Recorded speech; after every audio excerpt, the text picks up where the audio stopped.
Alright, we're going to look at how titrations are done, and I have an image here that's maybe not the best in the whole wide world, but it's what I could find to work with. The bottom line idea of a titration is that the first thing that you do is you have a solution of some sort, usually an acid or a base, that you do not know the concentration of. So what you will do here in A is you will draw that solution up and you will figure out how much of it you have. In this case, it tells us that we have 20 milliliters of acid solution.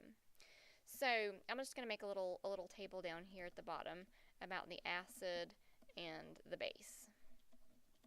So what we know about the acid is we know that we have 20 milliliters. Well, that's volume. But we don't know the molarity of the acid. That's the big question, is what is the concentration of it? So what you do is you take this acid and you put it right here into usually a flask, like an Erlenmeyer flask, and you will titrate it with a known solution of the opposite stuff. So like if this is acid, you're going to titrate it with a base up here. If you have an unknown base in the bottom, then you'll titrate it with an acid. So what you do is you put a couple of drops of an indicator in here, like phenolphthalein, and you will drop this sodium hydroxide, in this case the base, down inside the acid until the indicator changed colors, which is what it's showing you here.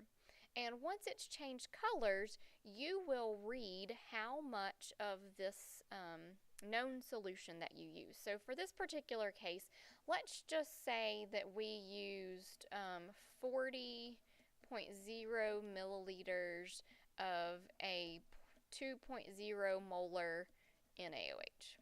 It tells us up here that it's NaOH. So we're just going to make it up. We're going to pretend. Okay, well, if we do that, what that will do is that will give us a volume for the base, and it gives us a molarity for the base. So here's molarity, and here's volume. What we can do with this is we can put it into an equation that we have used before. In class, we used M1V1 equals M2V2. Some people will refer to this as MAVA equals MBVB. I've even heard it called MAVA equals MUBVUB.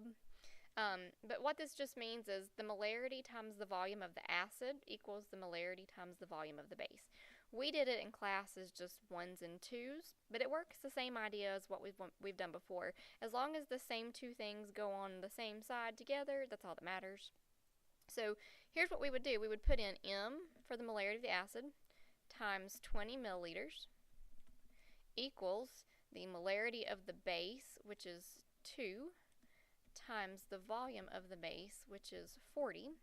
And then we simply solve for our molarity over here. Divide both sides by 20, and milliliters would go with it. That cancels out all of that, cancels out the milliliters. And when you stop and do your math, 2 times 40 is 80, and 80 divided by 20 is going to give us a molarity of 4.0 molar. So what we did was we found out that our acid had a molarity that was twice as concentrated as our base. Okay, so anything that you're given like this, we just simply put it into the M1V1 equals M2V2 problems, just like we did before.